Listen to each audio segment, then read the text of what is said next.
ਭਰਮ ਭੂਲੇ ਹਉਮੈ ਸਾਕਤ ਦੁਰਜਨਾ। ਮਹਾਰਾਜ ਕਹਿੰਦੇ ਜਿਹਦੇ ਅੰਦਰ ਹਉਮੈ ਦਾ ਰੋਗ ਹੈ।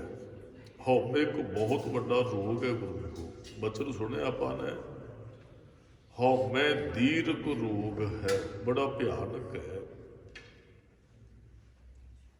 ਇਹਦਾ ਦਾਰੂ ਸਿਰਫ ਗੁਰੂ ਸਾਹਿਬ ਕੋਲ ਹੈ। ਇਹਦਾ ਇਲਾਜ ਗੁਰੂ ਸਾਹਿਬ ਜੀ ਕਰ ਸਕਦੇ ਆ।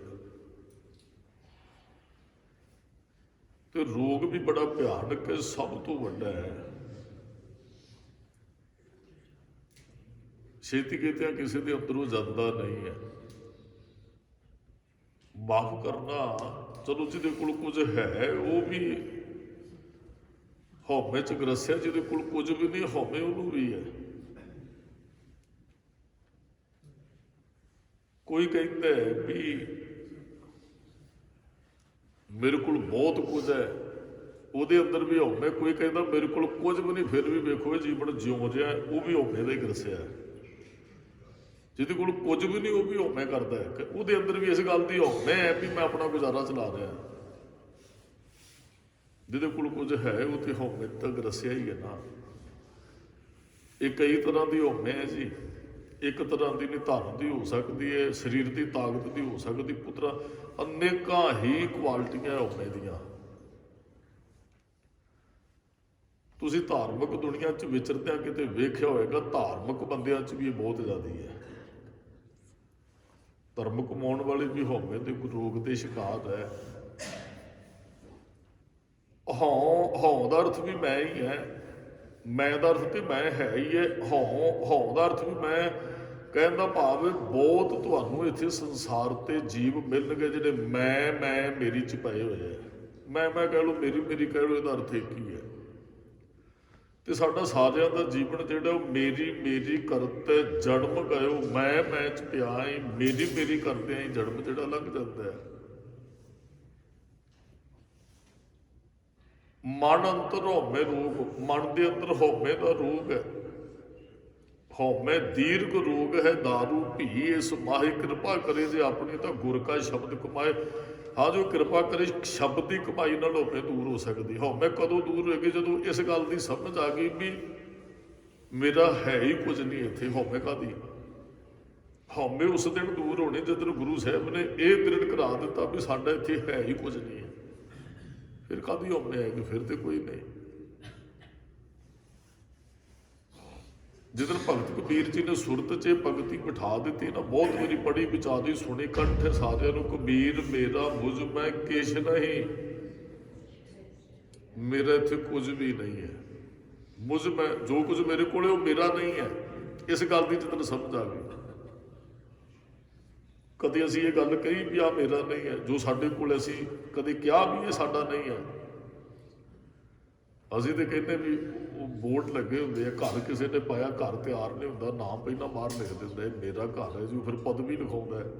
ਆ ਪਿੱਛੇ ਜੇ ਨਿਊਜ਼ ਚੈਨਲ ਵਾਲੇ ਇੱਕ MLA ਕਿਤੇ ਖੜਾ ਸੀ ਤੇ ਹਾਰ ਗਿਆ ਤੇ ਆਪਣੇ ਘਰ ਅੱਗੇ MLA ਦੀ ਪਲੇਟ ਲਾਈ ਬੈਠਾ। ਉਹ ਕਹਿੰਦੇ ਤੁਸੀਂ ਤੇ ਹਾਰ ਰਹੇ ਹੋ, ਕਹਿੰਦਾ ਖੜਾ ਤੇ ਹੈ ਸੀ ਨਾ MLA। ਕਹਿੰਦਾ ਭਾਵ ਵੀ ਹੰਕਾਰ ਅੰਦਰ ਹੈ, ਪਦਵੀ ਨਹੀਂ ਹੈ, ਹੰਕਾਰ ਹੈ।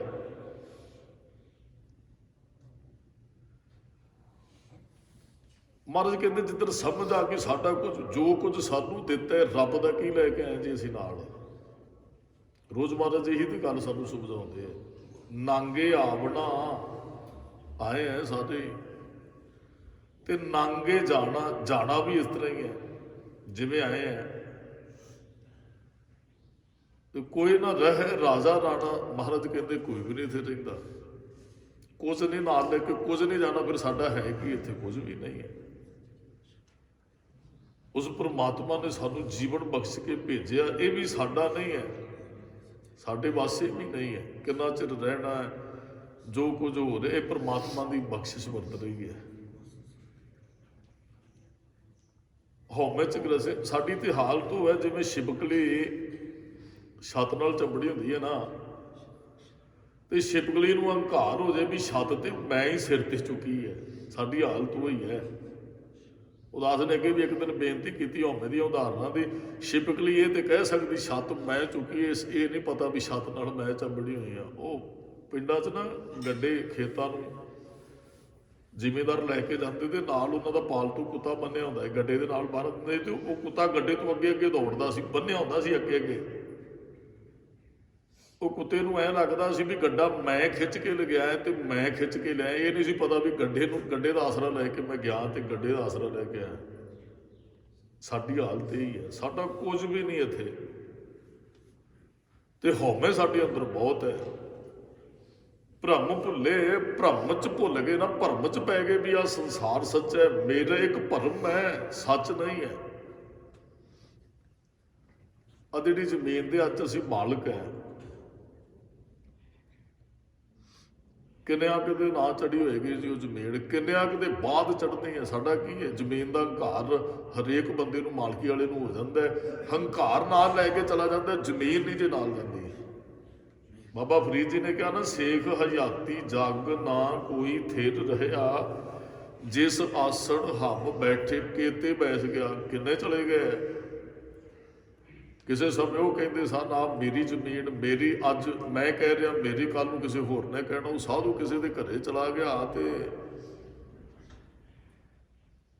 ਉਹ ਘਰ ਵਾਲੇ ਨੂੰ ਕਹਿੰਦੇ ਭਾਈ 2 ਪ੍ਰਸ਼ਾਦੇ ਮਿਲ ਜਾਣਗੇ। ਉਹ ਅੱਗੋਂ ਮੇਰੇ ਵਰਗਾ ਹੰਕਾਰੀ ਹੋਏਗਾ, ਕਈਆਂ ਕੋਲ ਥੋੜੀ ਛੋਟੀ ਮੋਟੀ ਪਦਵੀ ਹੁੰਦੀ ਤੇ ਫਿਰ ਉਹਨਾਂ ਦੇ ਬੋਲ ਬਾਣੀ ਉਹੋ ਜਿਹੀ ਹੁੰਦੀ ਹੈ।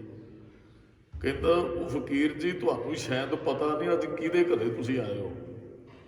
ਕਹਿੰਦਾ ਜੀ ਕਿਹਦਾ ਘਰ? ਉਹਨੇ ਆਪਣਾ ਨਾਮ ਦੱਸਿਆ ਘਰ ਵਾਲੇ ਨੇ। ਕਹਿੰਦਾ ਜੀ ਮੇਰਾ ਫਲਾਣਾ ਸਿਓ, ਮੇਰਾ ਨਾਂ ਆ, ਤੇ 2 ਰੋਟੀਆਂ ਹੀ ਨਾ ਮੰਗੋ, ਜੋ ਦੱਸੋ ਚਾਹੀਦਾ, ਕੀ ਚਾਹੀਦਾ।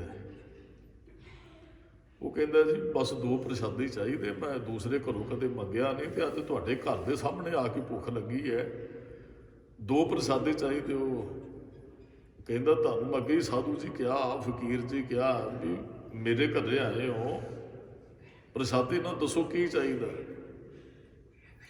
ਉਹਨੇ ਜਦੋਂ 2-3 ਵਾਰੀ ਇਹੀ ਸ਼ਬਦ ਕਹੇ ਨਾ, ਮੇਰੇ ਘਰੇ ਆਏ ਮੇਰੇ, ਉਹ ਕਹਿੰਦੇ ਸਾਧੂ ਕਹਿੰਦਾ ਜੀ ਇਹ ਤੇ ਸਰਾਂ ਆ, ਇਹ ਘਰ ਕਿਹਦਾ, ਤੇਰਾ ਥੋੜੀ ਹੈ। ਉਹ ਕਹਿੰਦਾ ਮੇਰਾ ਹੀ ਹੈ, ਮੇਰੇ ਘਰੇ ਖੜਾ ਹੈ। ਕੋਲ ਉਹਦਾ ਛੋਟਾ ਜਿਹਾ ਬੇਟਾ ਖੜਾ ਸੀ। ਉਹ ਫਕੀਰ ਕਹਿੰਦਾ ਵੀ ਇੱਕ ਵਾਰੀ ਅੱਗੇ ਵੀ ਮਾਇਆ ਸਾਂ। ਉਹ ਬਜ਼ੁਰਗ ਕਿੱਥੇ? ਉਹਦੇ ਕਹਿੰਦਾ ਸੀ ਇਹ ਘਰ ਮੇਰਾ ਹੈ। ਕਹਿੰਦਾ ਜੀ ਉਹ ਤੇ ਮੇਰੇ ਪਿਤਾ ਜੀ ਸਨ, ਬਣਾਇਆ ਉਹਨਾਂ ਦਾ ਹੀ ਹੈ, ਹੁਣ ਮੈਂ ਵਸ ਰਿਹਾ। ਉਦੋਂ ਉਹ ਕਹਿੰਦੇ ਹੋਣਗੇ ਮੇਰਾ, ਹੁਣ ਮੇਰਾ ਹੈ।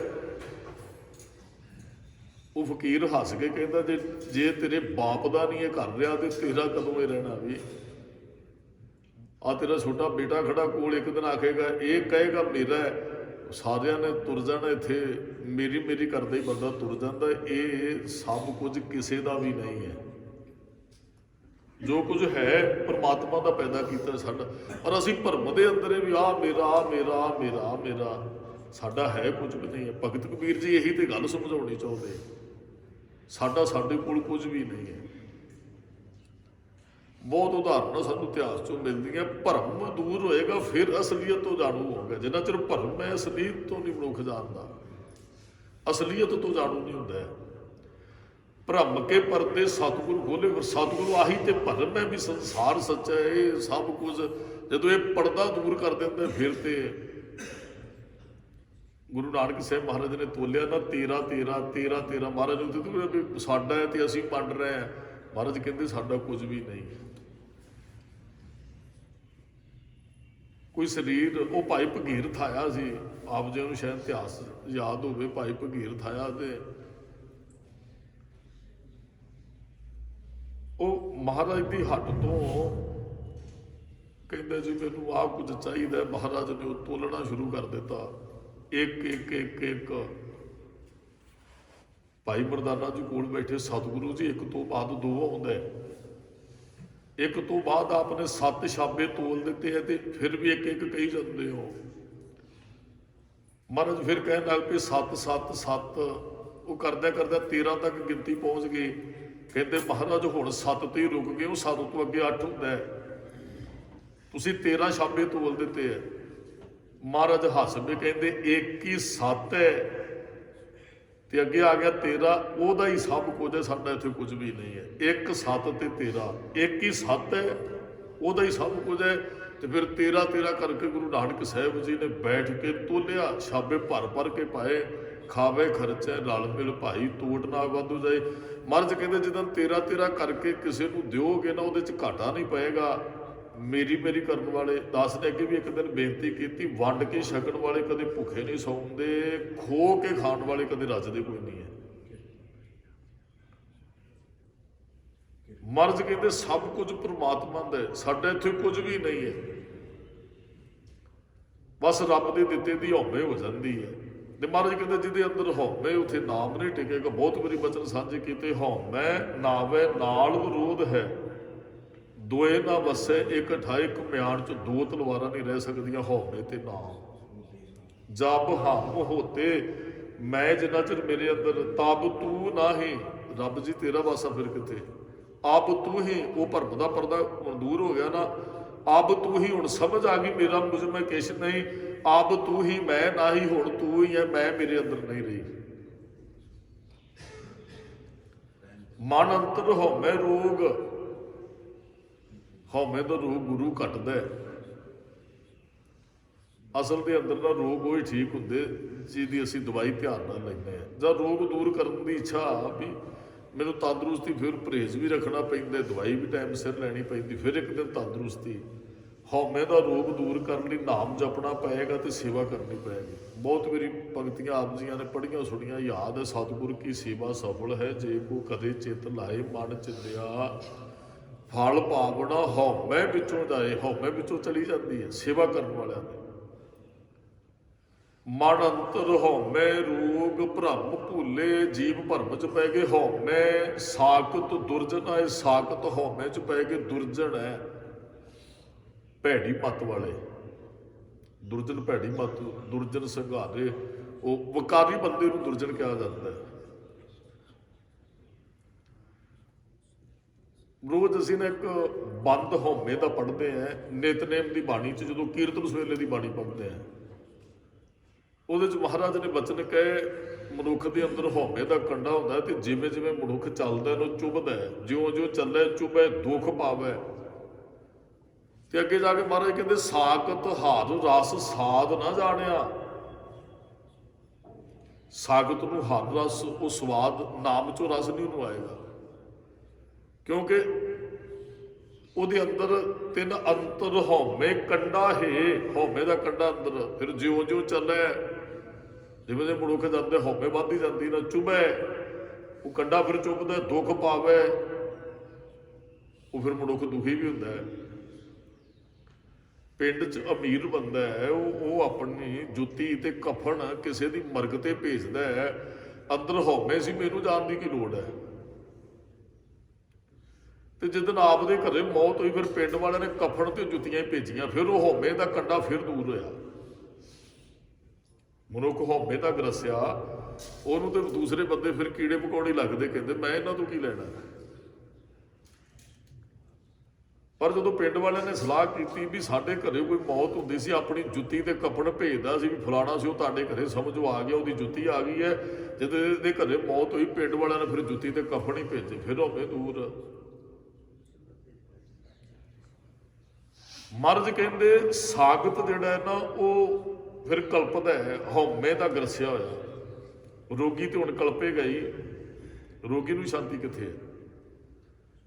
ਜਿਹੜਾ ਰੋਗੀ ਹੈ ਉਹ ਤੇ ਕਲਪੇਗਾ ਹੀ।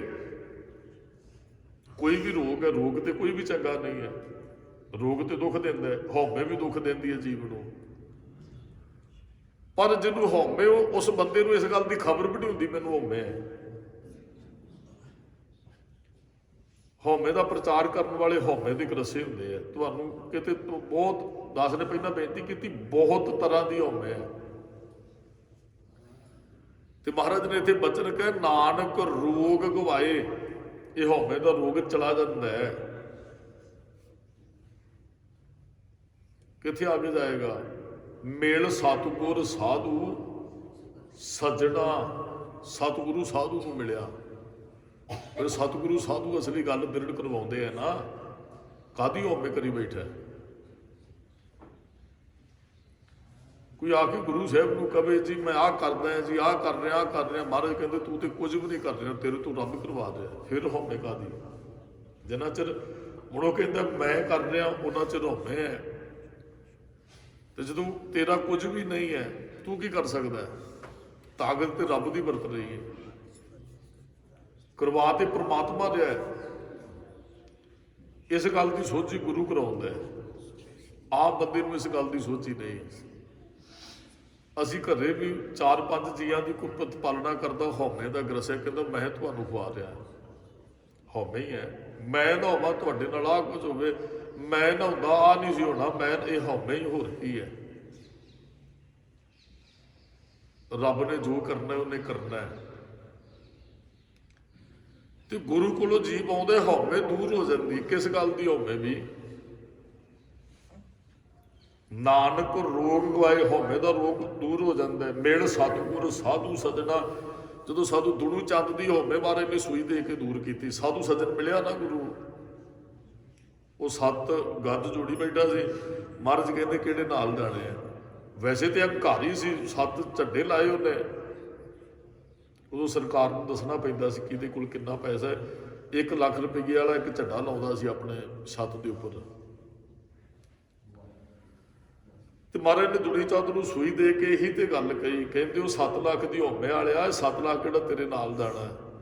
ਕਬੀਰ ਕੌਡੀ ਕੌਡੀ ਜੋਰ ਕਹਿ, ਜੋਰ ਹੈ ਲੱਖ ਕਰੋੜ, ਚਲਤੀ ਬਾਰ ਨਾ ਕਛ ਮਿਲਿਓ।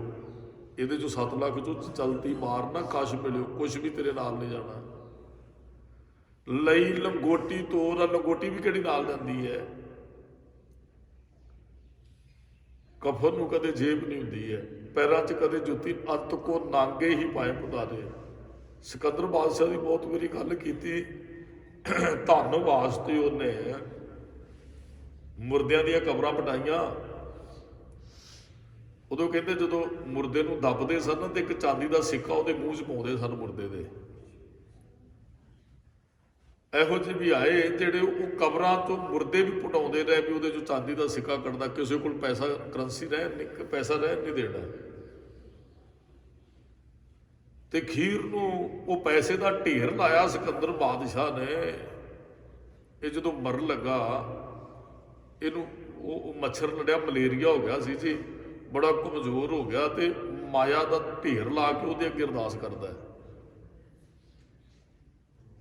ਕਹਿੰਦਾ ਮਾਇਆ ਤੂੰ ਮੇਰੀ ਮਦਦ ਕਰ। ਤੈਨੂੰ ਇਕੱਠਿਆਂ ਕਰਨ ਵਾਸਤੇ ਤੇ ਮੈਂ ਕਿਸੇ ਰਿਸ਼ਤੇਦਾਰ ਨਾਲ ਨਹੀਂ ਵਰਤਿਆ। ਖੋਹ ਕੇ ਲਿਆਉਂਦਾ ਰਿਹਾ ਤੈਨੂੰ, ਲੋਕਾਂ ਦੇ ਹੱਥਾਂ 'ਚੋਂ, ਜੇਬਾਂ 'ਚੋਂ, ਮੁਰਦਿਆਂ ਦੇ ਮੂੰਹ 'ਚੋਂ ਵੀ ਕੱਢ ਕੇ ਲਿਆਂਦੀ। ਤੂੰ ਮੇਰੀ ਮਦਦ ਕਰ। ਮਾਇਆ ਹੱਸ ਕੇ ਕਹਿੰਦੀ ਖਸਮ ਮਰੈ ਤੋ ਨਾਰ ਨਾ ਰੂਵੇ। ਸਿਕੰਦਰ ਤੂੰ ਮਰ ਚੱਲਿਆ, ਮੈਨੂੰ ਤੇਰਾ ਕੋਈ ਦੁੱਖ ਨਹੀਂ ਹੈ। ਮਾਇਆ ਨੂੰ ਕਿਹਦੀ ਪਰਵਾਹ? ਮਾਇਆ ਚੰਚਲ ਹੁੰਦੀ ਹੈ, ਉਹ ਕਿਸੇ ਕੋਲ ਨਹੀਂ ਠਹਿਰਦੀ। ਖਸਮ ਮਰੈ ਤੋ ਨਾਰ ਨਾ ਰੂਵੇ, ਉਸ ਰਖਵਾਰਾ ਔਰ ਹੋਵੇ। ਤੂੰ ਤੇ ਇਕੱਲਾ ਹੀ ਮੈਨੂੰ ਤਿਜੋਰੀ 'ਚ ਬੰਦ ਕਰਕੇ ਬੈਠਾ ਸਾ, ਤੇਰੇ ਮਰਨ ਦੀ ਦੇਰ ਮੈਂ ਕਈਆਂ ਦੀਆਂ ਜੇਬਾਂ 'ਚ ਖੜਕਣਾ ਜਾ ਕੇ। ਮਾਇਆ ਚੰਚਲ ਹੈ।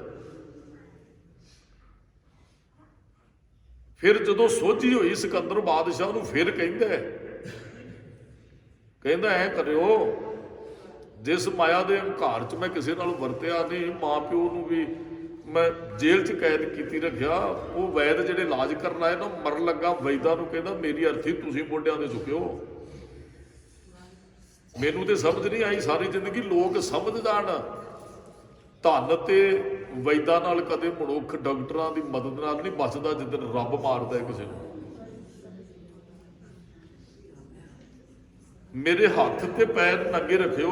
ਹੱਥ ਲਮਕ ਜਾਂਦੇ ਨੇ ਇਸ ਤਰ੍ਹਾਂ, ਜਦੋਂ ਕਿਸੇ ਦੀ ਅਰਥੀ ਜਾਂਦੀ ਬਾਹਰ ਨਿਕਲੇ ਹੁੰਦੇ, ਤਲੀਆਂ ਸਿੱਧੀਆਂ, ਪੈਰ ਨੰਗੇ। ਕਹਿੰਦਾ ਲੋਕਾਂ ਨੂੰ ਪਤਾ ਲੱਗ ਜੇ। ਸਿਕੰਦਰ ਬਾਦਸ਼ਾਹ ਕਹਿੰਦਾ ਵੀ ਇੰਨੇ ਦੇਸ਼ਾਂ ਨੂੰ ਜਿੱਤਣ ਵਾਲਾ ਅੱਜ ਖਾਲੀ ਹੱਥੀ ਤੇ ਨੰਗੇ ਪੈਰੀ ਸੰਸਾਰ ਤੋਂ ਚੱਲਿਆ। ਸਾਰੇ ਇਸ ਤਰ੍ਹਾਂ ਹੀ ਜਾਂਦੇ ਐ, ਕਿਸੇ ਦੇ ਨਾਲ ਕੁਝ ਨਹੀਂ ਜਾਂਦਾ। ਫਿਰ ਹੰਕਾਰ ਕਾਹਦਾ?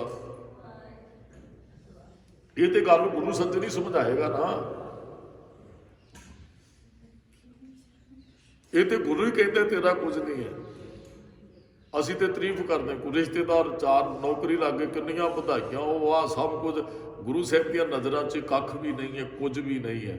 ਮਹਾਰਾਜ ਕਹਿੰਦੇ ਮੈਨੂੰ ਇਹਦੇ ਨਾਲ ਨਹੀਂ, ਤੂੰ ਕਿੱਡੀ ਵੱਡੀ ਨੌਕਰੀ ਤੇ ਲੱਗਾ, ਮੈਂ ਤੇ ਇਹ ਵੇਖਣਾ ਚਾਹੁੰਦਾ ਜਪਦਾ ਕਿੰਨਾ ਕਿ ਰੱਬ ਨੂੰ। ਮੈਂ ਤੇਰੀ ਇਹ ਜ਼ਮੀਨ ਪ੍ਰਾਪਰਟੀ ਨਹੀਂ ਵੇਖਣੀ ਕਿੰਨੀ ਬਣਾਈ ਹੈ, ਮੈਂ ਤਾਂ ਤੇਰੇ ਅੰਦਰ ਵੇਖਣਾ ਨਾਮ ਕਿੰਨਾ ਕੁ ਹੈ, ਤੇਰੇ ਅੰਦਰ ਗੁਣ ਕਿੰਨੇ ਕੁ ਭਰੇ ਹੋਏ ਨੇ। ਨਾ ਮੈਂ ਤੇਰੀ ਬੋਡੀ ਵੱਲ ਵੇਖਣਾ ਕਿਹੋ ਜਿਹੀ ਹੈ, ਸੁੰਦਰ ਹੈ, ਕਾਲਾ ਹੈ, ਫਲਾਣਾ ਹੈ, ਕਿੰਨੀ ਜ਼ਮੀਨ ਕਿੰਨੀ। ਮੈਂ ਤੇ ਤੇਰੇ ਅੰਦਰ ਵੇਖਣਾ ਸੱਚ ਕਿੰਨਾ ਕੁ ਹੈ। ਨਾਮ ਕਿੰਨਾ ਕੁ ਜਪਦਾ ਹੈ, ਬਾਣੀ ਕਿੰਨੀ ਕੁ ਪੜ੍ਹਦਾ ਹੈ, ਗੁਰੂ ਘਰ ਦੀ ਹਾਜ਼ਰੀ ਕਿੰਨੀ ਕੁ ਹੈ। ਨਾਨਕ ਰੋਗ ਗਵਾਏ, ਰੋਗ ਚਲਾ ਜਾਂਦਾ, ਮੇਲ ਸਤਿਗੁਰ ਸਾਧੂ ਸਜਣਾ। ਵੈਸੇ ਸਾਨੂੰ ਅਰਦਾਸ ਕਰਨੀ ਚਾਹੀਦੀ ਹੈ ਆਣ ਕੇ ਰੋਜ਼ਾਨਾ ਹੀ, ਮਹਾਰਾਜ ਕਿਤੇ ਹਉਮੈ ਚ ਨਾ ਗਰਸਿਆ ਜਾਵਾਂ, ਮੈਂ ਮੇਰੀ ਚ ਨਾ ਪੈ ਜਾ, ਇਹ ਮੇਰੇ ਤੇ ਬਖਸ਼ਿਸ਼ ਕਰਿਓ। ਅਗਲੇ ਬਚਨ ਨੇ ਗੁਰਮਤੀ ਹਰ ਹਰ ਬੋਲੇ। ਜਿਹੜਾ ਸਤਿਗੁਰ ਸਾਧੂ ਸੱਜਣ ਨੂੰ ਮਿਲੇਗਾ ਨਾ, ਫਿਰ ਗੁਰਮਤ ਤੇ ਚੱਲ ਕੇ ਹਰ ਹਰ ਬੋਲੇਗਾ। ਅਸੀਂ ਗੁਰੂ ਸਾਹਿਬ ਕੋਲ ਆਉਣੇ ਨਾ, ਸਤਿਗੁਰੂ ਕਹਿੰਦੇ ਚੱਲ ਓਏ ਸਿੱਖਾ, ਮੈਂ ਅੱਗੇ ਬੋਲਦਾ ਤੂੰ ਪਿੱਛੇ ਬੋਲ। ਉਹ ਵੱਖਰੀ ਗੱਲ ਸੀ। ਗ੍ਰੰਥੀ ਸਿੰਘ ਨਿਤਨੇਮ ਕਰਦਾ ਨਾ, ਸਾਰੇ ਪਿੰਡ ਨੂੰ ਆ ਕੇ ਸੁਣਨਾ ਚਾਹੀਦਾ। ਗੁਰਦੁਆਰੇ ਬਣੇ ਤੇ ਇਸ ਵਾਸਤੇ ਸਨ। ਗੁਰਮਤੀ ਹਰ ਹਰ ਬੋਲੇ, ਰੋਗ ਗੁਰੂ ਦੂਰ ਕਰ ਦਿੰਦੇ, ਭਰਮ ਦੂਰ ਕਰ ਦਿੰਦੇ। ਫਿਰ ਗੁਰਮਤ ਦਾ ਧਾਰਨੀ ਸਿੱਖ ਬਣ ਜਾਂਦਾ, ਫਿਰ ਹਰ ਹਰ ਬੋਲੇ। ਫਿਰ ਕਿਸੇ ਦੀ ਆਪਣੀ ਰਸਨਾ ਤੋਂ ਚੁਗਲੀ ਨਹੀਂ ਕਰਦਾ, ਕਿਸੇ ਦੀ ਉਹ ਨਿੰਦਿਆ ਨਹੀਂ ਕਰਦਾ, ਕਿਸੇ ਦਾ ਬੁਰਾ ਨਹੀਂ ਸੋਚਦਾ, ਕਿਸੇ ਦਾ ਬੁਰਾ ਕਰਦਾ ਨਹੀਂ ਹੈ, ਬੁਰੇ ਬੋਲ ਬੋਲਦਾ ਨਹੀਂ ਹੈ। ਫਿਰ ਤੇ ਹਰ ਹਰ ਬੋਲੇ, ਫਿਰ ਤੇ ਹਰ ਹਰ ਬੋਲਦਾ। ਕਿਉਂਕਿ ਗੁਰੂ ਸਾਹਿਬ ਨੇ ਮੱਤ ਦੇ ਦਿੱਤੀ, ਚੰਗੀ ਮੱਤ ਵਾਲਾ ਹੁਣ ਚੰਗਾ ਹੀ ਉਚਾਰਨ ਕਰੇਗਾ। ਮਨ ਮਤੀਏ ਤੁਹਾਨੂੰ ਅਨੇਕਾਂ ਤਰ੍ਹਾਂ ਦੇ ਗਾਣੇ ਗਾਉਣ ਵਾਲੇ, ਕਵਿਤਾਵਾਂ, ਹੋਰ ਤੀਸਰੇ ਜਿਹੜਾ ਗੁਰਮੁਖ ਹੈ ਉਹ ਤੁਹਾਨੂੰ ਬਾਣੀ ਗਾਉਂਦਾ ਨਜ਼ਰ ਆਏਗਾ। ਉਹ ਭਾਵੇਂ ਗੁਰਦੁਆਰੇ ਬੈਠੇ, ਭਾਵੇਂ ਘਰੇ ਬੈਠੇ, ਰਸਤੇ 'ਚ ਜਾ ਰਿਹਾ, ਉਹ ਸੱਚ ਨਾਲ ਜੁੜੇਗਾ, ਕਿਉਂਕਿ ਉਹਦੇ ਕੋਲ ਗੁਰ ਮੱਤ ਹੈ। ਗੁਰੂ ਨੇ ਮੱਤ ਦੇ ਦਿੱਤੀ, ਕਰਨਾ ਕੀ ਹੈ, ਤੇ ਗੁਰੂ ਦੀ ਮੱਤ ਤੇ ਬੋਲਦਾ। ਮੇਰੇ ਵਰਗੇ ਬਹੁਤੇ ਗੁਰੂ ਕੋਲ ਰਹਿਣ ਵਾਲੇ ਵੀ ਗੁਰੂ ਦੀ ਮੱਤ ਦੇ ਧਾਰਨੇ ਨਹੀਂ ਬਣਦੇ। ਇੱਕ ਦਿਨ ਨਾ ਇਤਿਹਾਸ ਲੰਘਿਆ ਸ਼ਾਮ ਦੇ ਦੀਵਾਨਾਂ 'ਚ, ਵਿਸਾਖੀ ਦਾ ਜੋੜ ਮੇਲਾ ਆਇਆ ਤੇ ਮਹਾਰਾਜ ਨੇ ਸਿੰਘਾਂ ਨੂੰ ਕਹਿ ਦਿੱਤਾ, 10ਵੇਂ ਪਾਤਸ਼ਾਹ ਨੇ, ਵੀ ਐਂ ਕਰਿਓ, ਐਗਤੀ ਨਾਲ ਸੰਗਤ ਨਹੀਂ ਜਾਣ ਦੇਣੀ। ਮਾਝੇ ਦੀ ਮਾਫ ਕਰਨਾ, ਮਾਲਵੇ ਦੀ ਸੰਗਤ ਗਈ ਹੈ। ਮਹਾਰਾਜ ਨੇ ਕਿਹਾ ਇਹਨਾਂ ਨੂੰ ਰੋਕ ਕੇ ਰੱਖੋ 4 ਦਿਨ। ਉਹ ਜਦੋਂ ਗੁਰੂ ਸਾਹਿਬ ਦਾ ਹੁਕਮ ਸੁਣਾਇਆ ਗਿਆ ਵੀ ਮਹਾਰਾਜ ਦਾ ਹੁਕਮ ਹੈ, ਜਿੰਨੀ ਵੀ ਸੰਗਤ ਵਿਸਾਖੀ ਤੇ ਆਈ ਵਾਪਸ ਨਾ ਜਾਇਓ, ਗੁਰੂ ਸਾਹਿਬ ਤੋਂ ਆਗਿਆ ਲੈ ਕੇ ਜਾਇਓ ਜਿੰਨੇ ਜਾਣਾ। ਹੁਣ ਜਿਹੜਾ ਆਗਿਆ ਲੈਣ ਜਾਂਦਾ, ਮਹਾਰਾਜ ਆਗਿਆ ਦਿੰਦੇ ਹੀ ਨਹੀਂ, ਕਹਿੰਦੇ ਨਹੀਂ ਰੁਕੋ ਰੁਕੋ। ਮਹਾਰਾਜ ਪ੍ਰੇਮ ਵੇਖਣਾ ਚਾਹੁੰਦੇ ਸਨ ਕਿੰਨਾ ਕੁ ਹੈ, ਗੁਰਮਤਿ ਤੇ ਵੀ ਚੱਲਦੇ ਕਿ ਨਹੀਂ। ਉਹ ਜਿਹੜੇ ਮਾਲਵੇ ਦੀ ਸੰਗਤ ਸੀ ਨਾ, ਉਹ ਕਹਿੰਦੇ ਵੀ ਹੁਣ ਕੰਮ ਚੇਤੇ ਆਉਂਦੇ ਨੇ, ਕਦੇ ਮੈਂ ਤੇ ਆਹ ਕੰਮ ਛੱਡ ਕੇ ਵਿੱਚ ਆਇਆ, ਮੈਂ ਤੇ ਆਹ ਕੰਮ ਵਿੱਚ ਛੱਡ ਕੇ, ਹੁਣ ਉਹ ਕਹਿੰਦੇ ਹੁਣ ਕੀ ਕਰੀਏ। ਉਹਨਾਂ ਫਿਰ ਇੱਕ ਪ੍ਰਪੰਚ ਰਚਿਆ। ਉਹ ਜਿਹੜੀ ਮਾਲਵੇ ਦੀ ਸੰਗਤ, ਉਹਨਾਂ ਨੇ ਇੱਕ ਸਰੀਰ ਨੂੰ ਨਾ ਫੱਟੇ ਤੇ ਪਾਲਿਆ। ਕਹਿੰਦੇ ਜੀ ਆਪਾਂ ਗੁਰੂ ਸਾਹਿਬ ਨੂੰ ਕਹਿੰਦੇ ਆ ਵੀ ਸਾਡੇ ਨਾਲ ਦਾ ਇੱਕ ਸੰਗੀ ਚੜ੍ਹਾਈ ਕਰ ਗਿਆ ਤੇ ਮਹਾਰਾਜ ਹੁਣ ਤੇ ਸਾਨੂੰ ਜਾਣਾ ਹੀ ਪੈਣਾ, ਵੀ ਇਹਦਾ ਸੰਸਕਾਰ ਵਗੈਰਾ ਜਾ ਕੇ ਕਰੀਏ। ਵੈਸੇ ਤੇ ਪ੍ਰਪੰਚ ਰਚਿਆ ਵੀ ਛੁੱਟੀ ਮਿਲਦੇ ਮਹਾਰਾਜ ਦੇ ਕੋਲੋਂ। ਉਹਨਾਂ ਨੇ ਕੀ ਕੀਤਾ ਵੀ ਉਹ ਮੋਢਿਆਂ ਤੇ ਚੁੱਕ ਲਿਆ ਫੱਟੇ ਤੇ ਜੋ ਸ਼ਬਦ ਵੀ ਪੜ੍ਹਦੇ ਆਉਂਦੇ ਨੇ, ਸੇਵਕ ਕੀ ਓੜਕ ਨਿਭ ਹੀ ਪ੍ਰੀਤ ਜੀਵਤ ਸਾਹਿਬ ਸੇਵਿਓ ਆਪਣਾ ਚੱਲ ਤੇ ਰਾਖਿਓ ਚੀਤ। ਉਹ ਜਿਹੜੇ ਆਪਾਂ ਅਰਥੀ ਦੇ ਨਾਲ ਜਾਂਦੇ ਸ਼ਬਦ ਪੜ੍ਹਦੇ ਨੇ, ਉਹੀ ਸ਼ਬਦ ਪੜ੍ਹਦੇ ਆਉਣ। ਮਹਾਰਾਜ ਕਹਿੰਦੇ ਸਿੱਖੋ ਰੌਲਾ ਕਾਹਦਾ ਪੈ ਰਿਹਾ ਹੈ, ਆਵਾਜ਼ ਕਾਹਦੀ ਆ ਰਹੀ ਹੈ। ਇੱਕ ਸਿੱਖ ਗਿਆ, ਉਹਨੇ ਵੇਖਿਆ ਜੀ ਉਹ ਮਾਲਵੇ ਦੀ ਜਿਹੜੀ ਸੰਗਤ ਆਈ ਮਹਾਰਾਜ, ਆ ਬਠਿੰਡੇ ਏਰੀਏ ਦੀ ਜਿਹੜੀ ਸੰਗਤ ਆਈ, ਉਹਨਾਂ 'ਚੋਂ ਕੋਈ ਸਰੀਰ ਚੜ੍ਹਾਈ ਕਰ ਗਿਆ ਤੇ ਉਹ ਅਰਥੀ ਲੈ ਕੇ ਜਾ ਰਹੇ ਨੇ। ਹੁਣ ਮਹਾਰਾਜ ਨੂੰ ਕੌਣ ਛੱਡ ਸਕਦਾ। ਮਹਾਰਾਜ ਕਹਿੰਦੇ ਉਹਨਾਂ ਨੂੰ ਕਹੋ ਅਰਥੀ ਬਾਹਰ ਨਾ ਜਾਇਓ, ਸਾਡੇ ਕੋਲ ਲੈ ਕੇ ਆਓ। ਲੈ ਆਏ। ਹੁਣ ਮਹਾਰਾਜ ਦੇ ਹੁਕਮ ਤੇ ਮੰਨਣਾ ਹੀ ਸੀ, ਲੈ ਕੇ ਆਏ। ਹੁਣ ਸਤਿਗੁਰੂ ਤੇ ਘੱਟ ਕੱਢ ਕੇ ਅੰਤਰ ਕੀ ਜਾਣਦਾ। ਮਹਾਰਾਜ ਕਹਿੰਦੇ ਕੀ ਗੱਲ ਬਣ ਗਈ। ਉਹ ਝੂਠੀ ਮੂਠੀ ਰੋਣ ਵੀ ਜੀ, ਬੰਦਾ ਇਹੋ ਜਿਹੇ ਪ੍ਰਪੰਚ ਰਚਦਾ ਹੈ, ਬੰਦਾ ਐਕਟਰ ਹੈ, ਬੜੀ ਤਰ੍ਹਾਂ ਦੀ ਐਕਟਿੰਗ ਕਰਦਾ ਹੈ। ਕਈ ਵਾਰੀ ਐਸਾ ਵੀ ਹੁੰਦਾ ਹੈ। ਉਹ ਅਸੀਂ ਇੱਕ ਵਾਰੀ ਨਾ ਪ੍ਰੋਗਰਾਮ ਸੀ ਖੁਸ਼ੀ ਦਾ, ਕਥਾ ਕੀਤੀ ਤੇ ਮੁੜ ਕੇ ਅੰਤਮ ਅਰਦਾਸ ਤੇ ਜਾਣਾ ਹੈ। ਮੈਂ ਆਪਣੇ ਸਾਥੀਆਂ ਨੂੰ ਕਹਿੰਦਾ, ਮੈਂ ਕਿਹਾ ਅਸੀਂ ਵੀ ਐਕਟਿੰਗ ਕਰਦੇ ਹਾਂ, ਉੱਥੇ ਤੇ ਹੋਰ ਸ਼ਬਦ ਪੜ੍ਹ ਕੇ 5 ਮਿੰਟਾਂ ਬਾਅਦ ਹੋਰ ਵੀ ਉੱਥੇ ਖੁਸ਼ੀ ਦੇ ਤੁਹਾਨੂੰ ਖੁਸ਼ੀ ਮਹਾਰਾਜ ਨੇ ਤੇ ਉੱਥੇ ਦੂਸਰੇ ਸ਼ਬਦ। ਇਹ ਸਾਡੀ ਐਕਟਿੰਗ ਨਹੀਂ ਹੈ ਵੀ ਜਿਹੋ ਜਿਹੇ ਸਮੇਂ ਤੇ ਗਏ ਇਹੋ ਜਿਹਾ ਮੂੰਹ ਬਣਾ ਲੈਣਾ, ਇਹੋ ਜਿਹਾ ਸਾਰਾ ਕੁਝ। ਉਹ ਝੂਠੀ ਮੁੱਠੀ ਰੋਣ ਵੀ ਰਹੇ ਨੇ ਤੇ ਰੋ ਵੀ ਰਹੇ, ਸ਼ਬਦ ਵੀ ਪੜ੍ਹ ਰਹੇ। ਮਹਾਰਾਜ ਨੇ ਸਿੱਖ ਨੂੰ ਕਿਹਾ ਵੀ ਇਹਨਾਂ ਨੂੰ ਕਹੋ ਬਾਹਰ ਨਹੀਂ, ਇਹ ਸਾਡਾ ਪਿਆਰਾ ਸਿੱਖ ਜਿਹੜਾ ਚੜ੍ਹਾਈ ਕੀਤਾ, ਇਹਦਾ ਸੰਸਕਾਰ ਅਸੀਂ ਗੁਰੂ ਘਰ 'ਚ ਹੀ ਕਰਨਾ, ਇੱਥੇ ਹੀ ਕਰਨਾ ਹੈ। ਹੁਣ ਉਹ ਕਿਹੜਾ ਚੜ੍ਹਾਈ ਕੀਤਾ ਸੀ, ਉਹ ਫੱਟੇ ਤੇ ਪਿਆ ਸੁਣਦਾ ਹੈ। ਮਹਾਰਾਜ ਕਹਿੰਦੇ ਲਿਆਓ ਵੀ ਅੱਗ ਇੱਥੇ ਇਹਦਾ ਸੰਸਕਾਰ ਕਰੀਏ। ਸਿੱਖ ਲੰਗਰ ਚੋਂ ਅੱਗ ਲੈਣ ਚਲੇ ਗਏ। ਮਹਾਰਾਜ ਕਹਿੰਦੇ ਥੱਲੇ ਦੇ ਦਿਓ। ਉਹ ਜਦੋਂ ਥੱਲੇ ਅੱਗ ਦਾ ਮੜਾ ਸੇਕ ਲੱਗੋ ਉੱਠ ਕੇ ਭੱਜ ਗਿਆ ਜੀ, ਉਹ ਜਿਹੜਾ ਉਹਨਾਂ ਨੇ ਪ੍ਰਪੰਚ ਰਚਿਆ ਸੀ। ਮਹਾਰਾਜ ਕਹਿੰਦੇ ਇਹ ਗੁਰਮਤ ਨਹੀਂ ਹੈ, ਇਹ ਸਿੱਖੀ ਨਹੀਂ ਹੈ। 4 ਦਿਨ ਤੁਹਾਨੂੰ ਰੁਕਣ ਵਾਸਤੇ ਕਿਹਾ। ਮਹਾਰਾਜ ਕਹਿੰਦੇ ਆਹੀ ਕੁਝ ਤੇ ਅਸੀਂ ਵੇਖਣਾ ਚਾਹੁੰਦੇ ਸਾਂ, ਤੁਸੀਂ ਪ੍ਰਬੰਧ। ਉਹ ਫਿਰ ਸੰਗਤ ਨੇ ਕਿਹਾ ਵੀ ਮਹਾਰਾਜ ਸਾਡੀ ਬੇਇੱਜ਼ਤੀ ਹੋ ਗਈ ਵੀ ਅਸੀਂ ਇਹ ਕੁਝ ਕੀਤਾ, ਤੇ ਸਾਰੀਆਂ ਇਲਾਕੇ ਦੀਆਂ ਸੰਗਤਾਂ ਆਈਆਂ। ਮਹਾਰਾਜ ਸਾਰਿਆਂ ਨੂੰ ਪਤਾ ਲੱਗ ਗਿਆ। ਮਹਾਰਾਜ ਕਹਿੰਦੇ ਜੇ ਅੱਜ ਤੁਸੀਂ ਚਲੇ ਜਾਂਦੇ ਨਾ, ਅਸੀਂ ਤੁਹਾਨੂੰ ਨਾ ਸੱਦਦੇ, ਤੇ ਤੁਸੀਂ ਕਹਿਣਾ ਸੀ ਗੁਰੂ ਸਾਹਿਬ ਵੀ ਆਮ ਆਦਮੀਆਂ ਵਰਗੇ ਨੇ, ਲਓ ਜੀ ਅਸੀਂ ਗੁਰੂ ਸਾਹਿਬ ਨੂੰ ਵੀ ਛੱਡ ਕੇ ਆ ਗਏ। ਮਹਾਰਾਜ ਕਹਿੰਦੇ ਤੁਹਾਡਾ ਪ੍ਰਪੰਚ ਅਸੀਂ ਸਾਹਮਣੇ, ਜਾਓ ਤੁਹਾਨੂੰ ਛੁੱਟੀ ਹੈ, ਜਾਓ ਅਸੀਂ ਇੱਥੇ ਰੱਖ ਕੇ ਤੁਹਾਨੂੰ ਕੀ ਕਰਨਾ। ਕਹਿਣ ਦਾ ਭਾਵ ਹੈ ਗੁਰਮਤ ਤੇ ਚੱਲਣ ਵਾਲਾ ਹੀ ਰੱਬ ਤੇ ਗੁਰੂ ਦੀ ਖੁਸ਼ੀ ਹਉਮੈ ਤੇ ਉਹਦੇ ਅੰਦਰੋਂ ਹੀ ਦੂਰ ਹੁੰਦੀ ਹੈ। ਹਰ ਹਰ ਬੋਲੇ ਹਰ ਪ੍ਰੇਮ ਕਸਾਈ ਦਿਨ ਰਾਤ। ਉਹ ਦਿਨ ਰਾਤ ਫਿਰ ਜੀਵ ਰੂਪੀ ਇਸਤਰੀ ਨੂੰ ਇੱਥੇ ਕਿਹਾ ਗਿਆ ਜੀ। ਉਹ ਜੀਵ ਰੂਪੀ ਇਸਤਰੀ ਪ੍ਰੇਮ ਚ ਰੰਗੀ ਰਹਿੰਦੀ ਹੈ ਦਿਨ ਰਾਤ। ਹਰ ਰੱਤੀ ਹਰ ਰੰਗ ਚੋਲੇ, ਉਹ ਨਾਮ ਰੰਗ ਵਿੱਚ ਰੱਤੀ ਰਹਿੰਦੀ। ਇੱਕ ਸ਼ਬਦ ਅਸੀਂ ਸ਼ਬਦ ਹਜ਼ਾਰਿਆਂ ਚ ਪੜ੍ਹਦੇ ਆ, ਜਿੰਨ ਕੇ ਚੋਲੇ ਰਤੜੇ ਪਿਆਰੇ। ਚੋਲੇ ਦਾ ਅਰਥ ਸੁਰਤ ਹੈ, ਚੋਲੇ ਦਾ ਅਰਥ ਸਰੀਰ ਦਾ ਕੱਪੜਾ ਨਹੀਂ ਹੈ। ਜਿੰਨ ਕੇ ਚੋਲੇ ਰਤੜੇ ਪਿਆਰੇ ਕੰਤ ਤਿਨਾ ਕੈ ਪਾਸ। ਕੰਤ ਪਤੀ ਪ੍ਰਮਾਤਮਾ, ਜਿਨ੍ਹਾਂ ਦੀ ਸੁਰਤ ਰਤੀ ਹੈ ਨਾਮ ਰੰਗ ਦੇ ਅੰਦਰ। ਉਹ ਜੀਵ ਰੂਪੀ ਇਸਤਰੀ ਦਿਨ ਰਾਤ ਨਾਮ ਰੰਗ ਚ ਰਤੀ ਰਹਿੰਦੀ। ਉਹ ਚੋਲਾ ਅੰਦਰਲਾ ਸੁਰਤ ਦਾ ਚੋਲਾ ਰੰਗਿਆ ਹੋਇਆ ਹੈ। ਹਰ ਜੈਸਾ ਪੁਰਖ ਨਾ ਲੱਭਈ। ਰੱਬ ਵਰਗਾ ਪੁਰਖ, ਪੁਰਖ ਦਾ ਇੱਥੇ ਅਰਥ ਵੈਸੇ ਖਸਮ ਹੈ, ਪਤੀ ਹੈ, ਪ੍ਰਮਾਤਮਾ ਹੈ, ਮਾਲਕ ਵੀ ਇਹਦੇ, ਸਵਾਮੀ ਵੀ ਇਹਦੇ ਅਰਥ ਕਰ ਸਕਦੇ ਆ। ਮਹਾਰਾਜ ਕਹਿੰਦੇ ਰੱਬ ਵਰਗਾ ਸਾਨੂੰ ਕੋਈ ਆਸਰਾ ਮਿਲੇਗਾ ਕਿਤੇੋਂ? ਇਹਦੇ ਅਰਥ ਨੇ ਸਾਡੇ ਗੁਰੂ ਵਰਗਾ ਕਿਤੋਂ ਗੁਰੂ ਲੱਭੇਗਾ। ਹਰ ਜੈਸਾ ਪੁਰਖ ਨਾ ਲੱਭਈ, ਸਭ ਦੇਖਿਆ ਜਗਤ ਮੈਂ ਟੋਲੇ। ਮੈਂ ਸਾਰੇ ਜਗਤ ਨੂੰ ਟੋਲ ਕੇ ਵੇਖ ਲਿਆ, ਗੁਰੂ ਗ੍ਰੰਥ ਸਾਹਿਬ ਵਰਗਾ ਗੁਰੂ ਕਿਤੇੋਂ ਨਹੀਂ ਲੱਭੇਗਾ।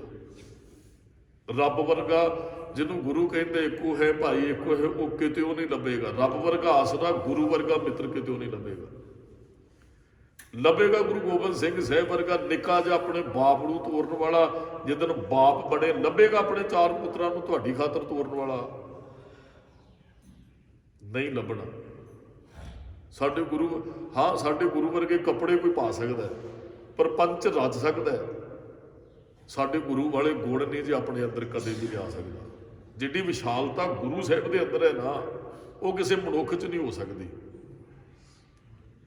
ਜਿੱਡਾ ਵੱਡਾ ਗੁਰੂ ਹੈ, ਗੁਰ ਪੂਰਾ ਪੂਰਾ ਗੁਰੂ ਹੈ ਨਾ, ਇਸ ਕਰਕੇ ਰੱਬ ਤੇ ਗੁਰੂ ਇੰਨਾ ਕੁ ਵੱਡਾ ਜਿਹਨੂੰ ਮਾਪਿਆ ਤੋਲਿਆ ਨਹੀਂ ਜਾ ਸਕਦਾ। ਹਾਂ ਰੋਜ਼ ਕਹਿ ਸਕਦੇ ਸੋਣ ਵੱਡਾ ਆਖੇ ਸਭ ਕੋਏ ਸੁਣਿਆ, ਵੀ ਗੁਰੂ ਰੱਬ ਬੜਾ ਵੱਡਾ ਹੈ। ਸਾਰੇ ਵੱਡਾ ਵੱਡਾ ਕਹਿੰਦੇ, ਕਿੰਨਾ ਕੁ ਵੱਡਾ ਹੈ? ਕੇਵਲ ਵੱਡਾ ਡੀਠਾ ਹੋਏ, ਕਿੰਨਾ ਕੁ ਵੱਡਾ ਹੈ ਉਹ ਜੇ ਅਸੀਂ ਵੇਖਿਆ ਹੋਵੇ ਤੇ ਗੱਲ ਕਰੀਏ। ਇੱਕ ਫਿਲਮ ਆਈ ਸੀ, ਉਹਦੇ ਵਿੱਚ ਨਾ 5 ਅੰਨੇ ਹੁੰਦੇ ਨੇ, ਤੇ ਉਹ 5 ਅੰਨਿਆਂ ਨੂੰ ਨਾ ਇੱਕ ਹਾਥੀ ਖਿਲਾਰ ਕੇ ਉਹਨਾਂ ਨੂੰ ਕਿਹਾ ਜਾਂਦਾ ਵੀ ਦੱਸੋ ਹਾਥੀ ਕਿੱਡਾ ਕੁ ਹੈ।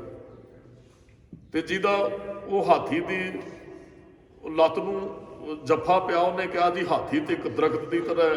ਕਿਸੇ ਦਾ ਪੂਛ ਨੂੰ ਹੱਥ ਕਹਿੰਦੇ ਹਾਥੀ ਤੇ ਝਾੜੂ ਦੀ ਤਰ੍ਹਾਂ ਹੈ। ਕਿਸੇ ਦਾ ਸੁੰਡ ਨੂੰ ਕਹਿੰਦੇ ਜੀ ਮੁੜੇ ਹੋਏ ਕੁੰਡ ਦੀ ਤਰ੍ਹਾਂ ਹੈ। ਹਾਥੀ ਬਹੁਤ ਵੱਡਾ ਸੀ, ਅੰਨਿਆਂ ਨੂੰ ਪਤਾ ਨਹੀਂ ਸੀ ਉਹਦੀ ਕਿੰਨੀ ਕੁ ਵਿਸ਼ਾਲਤਾ। ਜਿੰਨਾ ਕੁ ਉਹਨਾਂ ਨੇ ਵੇਖਿਆ ਉਹਨਾਂ ਕੁ ਦੱਸਿਆ। ਰੱਬ ਤੇ ਗੁਰੂ ਕਿੰਨਾ ਕੁ ਵੱਡਾ, ਜਿੰਨਾ ਕੁ ਅਸੀਂ ਜਾਣਦੇ ਉਹਨਾਂ ਕੁ ਕਹਿ ਦਿੰਦੇ ਹੈ ਉਹ ਬਹੁਤ ਵੱਡਾ। ਉਹਦੀ ਜਾਣਕਾਰੀ ਪ੍ਰਾਪਤ ਨਹੀਂ ਕੀਤੀ ਜਾ ਸਕਦੀ। ਰੱਬ ਤੇ ਗੁਰੂ ਦੀ ਕਿੰਨਾ ਕੁ ਵੱਡਾ ਹੈ। ਮਹਾਰਾਜ ਨੇ ਕਹਿਣਾ ਵੱਡੇ ਕੀਆਂ ਵਡਿਆਈਆਂ ਕਿਛ ਕਹਿਣ ਨਾ ਜਾਏ। ਵੱਡੇ ਦੀਆਂ ਵਡਿਆਈਆਂ ਕਿਆ ਵੀ ਨਹੀਂ ਕਹੀਆਂ ਜਾ ਸਕਦੀਆਂ। ਵੱਡਾ ਹੀ ਕਹਿ ਸਕਦੇ ਹੈ। ਹੋਰ ਸਾਡੇ ਕੋਲ ਉਹ ਥੋੜੀ ਕੋਈ ਪੈਰਾਮੀਟਰ ਥੋੜੀ ਹੈ ਵੀ ਅਸੀਂ ਮੰਨ ਲਈਏ ਵੀ ਗੁਰੂ ਕਿੰਨੀ ਉੱਚੀ ਸੁਰਤ ਵਾਲਾ ਹੈ। ਹਾਂ ਉਹਨਾਂ ਦੇ ਗੁਣਾਂ ਤੋਂ ਸਾਨੂੰ ਪਤਾ ਲੱਗਦਾ ਸਾਡਾ ਗੁਰੂ ਬਹੁਤ ਵੱਡਾ ਹੈ।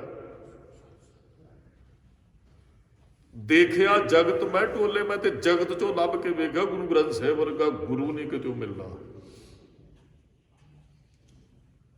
ਗੁਰ ਸਤਿਗੁਰ ਨਾਮ ਦਿੜਾਇਆ, ਗੁਰੂ ਨੇ ਨਾਮ ਦ੍ਰਿੜ ਕਰਵਾ ਦਿੱਤਾ ਜੀ। ਕੱਲ ਵੀ ਬਚਨ ਆਏ ਸਨ, ਗੁਰ ਪੂਰੇ ਹਰ ਨਾਮ ਦਿੜਾਇਆ। ਜਿਨ ਵਿੱਚੋਂ ਭਰਮ ਚੁਕਾਇਆ। ਅੱਜ ਵੀ ਸਤਿਗੁਰਾਂ ਨੇ ਕਿਹਾ ਗੁਰ ਸਤਿਗੁਰ ਨਾਮ ਦਿੜਾਇਆ, ਮਨ ਅਣਤ ਨਾ ਕਾਹੂ ਡੋਲੇ। ਜਿਨ੍ਹਾਂ ਨੂੰ ਗੁਰੂ ਨੇ ਨਾਮ ਦ੍ਰਿੜ ਕਰਵਾ ਦਿੱਤਾ ਉਹਨਾਂ ਦਾ ਮਨ ਕਦੇ ਵੀ ਨਹੀਂ ਡੋਲਦਾ। ਡਿੱਗੇ ਨਾ ਡੋਲੇ, ਦ੍ਰਿੜ ਕਰ ਰਹਿਓ। ਉਹ ਚਰਖੜੀਆਂ ਤੇ ਚੜ੍ਹ ਜਾਣਗੇ, ਉਹ ਡੋਲਣਗੇ ਨਹੀਂ। ਉਹ ਆਰੇ ਅੱਗੇ ਸਿਰ ਰੱਖ ਦੇਣਗੇ, ਉਹ ਡੋਲਣਗੇ ਨਹੀਂ। ਉਹ ਛਾਲ ਮਾਰ ਕੇ ਉਬਲਦੀ ਦੇਗ 'ਚ ਬੈਠ ਜਾਣਗੇ, ਉਹ ਡੋਲਣਗੇ ਨਹੀਂ। ਉਹ ਤੇ 18 ਸੇਲ ਦਾ 75 ਸਾਲ ਦਾ ਬਾਪੂ ਖੰਡਾ ਵੀ ਚੁੱਕੇਗਾ, ਆਪਣਾ ਸੀਸ ਤਲੀ ਤੇ ਰੱਖ ਲੇਗਾ, ਡੋਲੇਗਾ ਨਹੀਂ ਵੀ ਇੰਨੀ ਫੌਜ ਹੈ, ਸਾਡਾ ਸੀਸ ਲੱਥ ਗਿਆ, ਕਿਵੇਂ ਮੁਕਾਬਲਾ ਕਰਾਂਗੇ। ਉਹ ਤੇ ਸੀਸ ਤਲੀ ਤੇ ਰੱਖ ਕੇ ਫਿਰ ਵੀ ਖੰਡਾ ਪਾਉਂਦਾ ਜਾਂਦਾ ਹੈ, ਉਹ ਕਦੇ ਡੋਲਦਾ ਨਹੀਂ ਹੈ। ਉਹ ਤੇ 10 ਲੱਖ ਦੇ ਸਾਹਮਣੇ ਛਾਤੀ ਲਾ ਦਿੰਦੇ, ਉਹ ਡੋਲਦੇ ਨਹੀਂ। ਉਹ 10 ਲੱਖ, ਅਸੀਂ 40 ਕੋ, ਉਹ ਕਹਿੰਦੇ ਅਸੀਂ 40 ਵੀ 10 ਲੱਖ ਤੇ ਭਾਰੂ ਪੈਣ ਵਾਲੇ ਆ, ਕਿਉਂਕਿ ਸਾਡੇ ਨਾਲ ਸਾਡਾ ਗੁਰੂ ਖੜਾ ਹੋਇਆ। ਮਨ ਅੰਤ ਨਾ ਕਾਹੂ ਡੋਲਿਓ, ਕਦੇ ਵੀ ਨਹੀਂ ਡੋਲਦੇ ਐ। ਜਨ ਨਾਨਕ ਹਰਿ ਕਾ ਦਾਸ ਹੈ, ਨਾਨਕ ਤੇ ਹਰ ਦਾ ਦਾਸ ਹੈ। ਗੁਰਮੁਖੇ ਸਾਡੇ ਗੁਰੂ 'ਚ ਬਹੁਤ ਵੱਡਾ ਗੁਣ ਹੈ। ਸਾਡੇ ਕੋਲ ਕੁਝ ਵੀ ਨਹੀਂ, ਅਸੀਂ ਕਹਿੰਦੇ ਮੈਂ ਸਾਡਾ ਗੁਰੂ ਕਹਿੰਦਾ ਅਸੀਂ ਤੇ ਦਾਸ ਹੈ, ਰੱਬ ਦੇ ਦਾਸ ਹੈ। ਸਤਿਗੁਰਾਂ ਨੇ ਆਪਣੇ ਵਾਸਤੇ ਨਾਨਕ ਨੀਚ ਕਹੇ ਵਿਚਾਰ, ਜਾਂ ਨਾਨਕ ਬੋਰਾਨਾ, ਨਾਨਕ ਦੀਵਾਨਾ, ਨਾਨਕ ਦਾਸ। ਇੱਥੋਂ ਤੱਕ ਮੈਂ ਮੂਰਖ ਕੀ ਕੇਤਕ ਬਾਤ ਹੈ। ਇੰਨੀ ਨਿਮਰਤਾ ਕਿਸੇ ਬੰਦੇ 'ਚ ਹੋ ਸਕਦੀ ਹੈ? ਨਹੀਂ ਹੋ ਸਕਦੀ। ਗੁਰੂ ਰਾਮਦਾਸ ਜੀ ਨੂੰ ਬਾਬਾ ਸ਼੍ਰੀ ਚੰਦ ਮਿਲਣ ਗਏ, ਇਹ ਗੁਰੂ ਰਾਮਦਾਸ ਜੀ ਦੇ ਬਚਨ ਨੇ ਜਿਹੜੇ ਅਸੀਂ ਵਿਚਾਰ ਰਹੇ ਹਾਂ। ਤੇ ਬਾਬਾ ਸ਼੍ਰੀ ਚੰਦ ਨੇ ਆਖਿਆ ਵੀ ਲੱਗਦਾ ਹੈ ਗੁਰੂ ਅਮਰਦਾਸ ਜੀ ਨੇ ਜਵਾਈ ਸਮਝ ਕੇ ਗੁਰਤਾ ਗੱਦੀ ਦੇ ਦਿੱਤੀ ਹੈ, ਕਿਹੜੇ ਭਾਈ ਲੈਣੇ ਤੇ ਗੁਰੂ ਅਮਰਦਾਸ ਵਾਲੇ ਗੋੜੇ ਨਾ ਝੋਣਗੇ। ਫਿਰ ਪਰਖਣ ਵਾਸਤੇ ਇਹ ਵੀ ਵੇਖੀਏ ਕਿਤੇ ਜਵਾਈ ਸਮਝ ਕੇ ਤੇ ਨਹੀਂ ਦੇ ਦਿੱਤੀ। ਤੇ ਜਦੋਂ ਗੁਰੂ ਰਾਮਦਾਸ ਜੀ ਨੇ ਵੇਖਿਆ ਨਾ ਗੁਰੂ ਨਾਨਕ ਸਾਹਿਬ ਦੇ ਵੱਡੇ ਪੁੱਤਰ ਬਾਬਾ ਸ਼੍ਰੀ ਚੰਦ ਜੀ ਆ ਰਹੇ ਆ, ਗੁਰੂ ਰਾਮਦਾਸ ਆਪਣੇ ਸਿੰਘਾਸਨਾਂ ਤੋਂ ਉੱਠੇ, ਦੀਵਾਨ ਸਜਿਆ, ਭਰਿਆ ਦੀਵਾਨ, ਸਾਰੇ ਮੱਥਾ ਟੇਕ ਰਹੇ ਸਨ ਗੁਰੂ ਰਾਮਦਾਸ ਜੀ ਨੂੰ। ਪਰ ਗੁਰੂ ਰਾਮਦਾਸ ਜੀ ਉੱਠੇ, ਬਾਬੇ ਸ਼੍ਰੀ ਚੰਦ ਦਾ ਸਤਿਕਾਰ ਕੀਤਾ ਤੇ ਬਾਬੇ ਸ਼੍ਰੀ ਚੰਦ ਨੇ ਗੁਰੂ ਰਾਮਦਾਸ ਜੀ ਦੇ ਦਾੜੇ ਨੂੰ ਹੱਥ ਲਾ ਕੇ ਇੱਕ ਗੱਲ ਕਹੀ, ਰਾਮਦਾਸ ਆ ਦਾੜਾ ਇੰਨਾ ਕਾਹਦੇ ਲਈ ਵਧਾਇਆ? ਤੇ ਬੜੀ ਨਿਮਰਤਾ 'ਚ ਮਹਾਰਾਜ ਨੇ ਕਿਹਾ ਹੀ ਨਹੀਂ, ਮਹਾਰਾਜ ਨੇ ਆਪਣੇ ਦਾੜੇ ਨੂੰ ਹੱਥ ਪਾਇਆ ਤੇ ਮਹਾਰਾਜ ਝੁਕ ਕੇ ਕਹਿੰਦੇ ਮਹਾਂਪੁਰਖੋ ਤੁਹਾਡੇ ਵਰਗਿਆਂ ਸਾਧੂਆਂ ਦੇ ਚਰਨ ਝਾੜਨ ਲਈ ਅਸੀਂ ਇੰਨਾ ਦਾੜਾ ਵਧਾਇਆ ਹੈ। ਇੰਨੀ ਨਿਮਰਤਾ ਨਹੀਂ ਕਿਸੇ 'ਚ ਹੋ ਸਕਦੀ। ਬੰਦਾ ਕਿਹਦੇ ਅੱਗੇ, ਬੰਦਾ ਕੱਲਾ ਕਹਿੰਦਾ ਜੀ ਮਾਫੀ ਮੰਗਾਂਗਾ, ਮੈਂ ਕੱਲਾ ਆ ਕੇ ਤੇਰੇ ਤੋਂ ਮੰਗਾਂਗਾ। 4 ਬੰਦੇ ਸਤਿਕਾਰ 'ਚ ਬੈਠੇ ਹੋਣ ਤੇ ਉਹ ਬੰਦਾ ਉੱਠ ਕੇ ਕਿਸੇ ਕੋਲੋਂ ਮਾਫੀ ਨਹੀਂ ਜੋ ਉਸ ਸਮੇਂ ਮੰਗੇਗਾ। ਉਹ ਕਹਿੰਦਾ ਨਹੀਂ, ਇਹ ਤਾਂ ਸਾਡੇ ਗੁਰੂ ਸਾਹਿਬਾਨਾਂ 'ਚ ਬੜਾ ਵੱਡਾ ਗੁਣ ਆ। ਗੁਰੂ ਅਮਰਦਾਸ ਮਹਾਰਾਜ ਦੇ ਭਾਈ ਦਾਤੂ ਨੇ ਲੱਤ ਮਾਰੀ ਭਰੇ ਦੀਵਾਨ ਦੇ ਅੰਦਰ ਹਜ਼ਾਰਾਂ ਦੀ ਸੰਗਤ 'ਚ, ਤੇ ਮਹਾਰਾਜ ਨੇ ਰਤੀ ਪਰ ਗੁੱਸਾ ਨਹੀਂ ਕੀਤਾ। ਦਾਤੂ ਜੀ ਦੇ ਚਰਨ ਨੂੰ ਫੜ ਕੇ ਪਕੜ ਕੇ ਕਹਿਣ ਲੱਗੇ, ਦਾਤੂ ਤੁਹਾਡੇ ਪਿਤਾ ਗੁਰੂ ਦੀ ਸੇਵਾ ਕਰਦਿਆਂ ਹੱਡ ਬੁੱਢੇ ਤੇ ਸਖਤ ਹੋ ਗਏ ਨੇ। ਉਹ ਗੁਰੂ ਅੰਗਦ ਸਾਹਿਬ ਦਾ ਪੁੱਤਰ ਹੈ, ਸਾਡੇ ਪੈਰ ਮਾਰਨ ਕਰਕੇ ਤੁਹਾਨੂੰ ਦਰਦ ਬਹੁਤ ਹੋਇਆ ਹੋਵੇਗਾ। ਮਹਾਰਾਜ ਚਰਨ ਘੁੱਟਣ ਲੱਗ ਪਏ, ਉਹ ਫੜ ਕੇ। ਇਹ ਨਿਮਰਤਾ ਤੇ ਗੁਰੂ ਅਮਰਦਾਸ ਮਹਾਰਾਜ 'ਚ ਹੋ ਸਕਦੀ। ਕਹਿਣ ਦਾ ਭਾਵ ਹੈ ਜਨ ਨਾਨਕ ਹਰਿ ਕਾ ਦਾਸ ਹੈ, ਨਾਨਕ ਤੇ ਰੱਬ ਦਾ ਦਾਸ ਹੈ। ਗੁਰ ਸਤਿਗੁਰ ਕੇ ਗੁਲ ਗੋਲੇ, ਗੁਰ ਸਤਿਗੁਰ ਕੇ ਗੁਲ ਗੋਲੇ, ਗੋਲਾ ਨੌਕਰ ਨੂੰ ਕਹਿੰਦੇ ਆ। ਮੁੱਲ ਖਰੀਦੀ ਲਾਲਾ ਗੋਲਾ, ਮੇਰਾ ਨਾਉ ਸੁਭਾਗਾ ਦਾ ਹੁਕਮਨਾਮਾ ਆਪਾਂ ਬਹੁਤ ਵਾਰੀ ਪੜਿਆ। ਤੁਮਰੀ ਸਰਨ ਤੁਮਾਰੀ ਆਸਾ, ਤੁਮ ਹੀ ਸਜਣ ਸੁਹੇਲੇ, ਰਾਖੋ ਰਾਖਣ ਹਾਰ ਦਿਆਲਾ, ਨਾਨਕ ਘਰ ਕੇ ਗੋਲੇ। ਗੋਲਾ ਨੌਕਰ ਨੂੰ ਕਹਿੰਦੇ ਆ। ਗੁਰੂ ਸਾਹਿਬ ਜੀ ਕਹਿੰਦੇ ਅਸੀਂ ਰੱਬ ਦੇ ਘਰ ਦੇ ਗੋਲੇ ਆ, ਅਸੀਂ ਗੁਰੂ ਦੇ ਗੋਲੇ ਆ। ਇਹ ਨਿਮਰਤਾ ਗੁਰੂ ਸਾਹਿਬ 'ਚ ਹੋ ਸਕਦੀ ਹੈ। ਅੱਜ ਗੁਰੂ ਰਾਮਦਾਸ ਮਹਾਰਾਜ ਦੇ ਪਾਵਨ ਬਚਨਾਂ ਦੀ ਜਿਹੜੀ ਸ਼ਬਦਾਂ ਦੀ ਵਿਚਾਰ ਸੀ ਉਹ ਸਮਾਪਤੀ ਹੋ ਰਹੀ ਹੈ ਜੀ। ਕੱਲ ਤੋਂ ਆਪਾਂ ਰੱਤੇ ਸਹੀ 'ਚ ਮੁਖ ਨਾ ਮੜਨ ਭੋਗ ਦੇ ਸਲੋਕਾਂ ਤੋਂ ਜਿਹੜਾ ਪਹਿਲਾ ਮੱਧ ਹੈ ਗੁਰੂ ਅਰਜਨ ਸਾਹਿਬ ਮਹਾਰਾਜ ਜੀਆਂ ਦਾ, ਕੱਲ ਨੂੰ ਉਹਦੀ ਵਿਚਾਰ ਕੱਲ ਦੇ ਦੀਵਾਨਾਂ 'ਚ ਰੱਬ ਕਰਾਂਗੇ ਜੀ। ਸਮੁੱਚੀਆਂ ਸੰਗਤਾਂ ਦਾ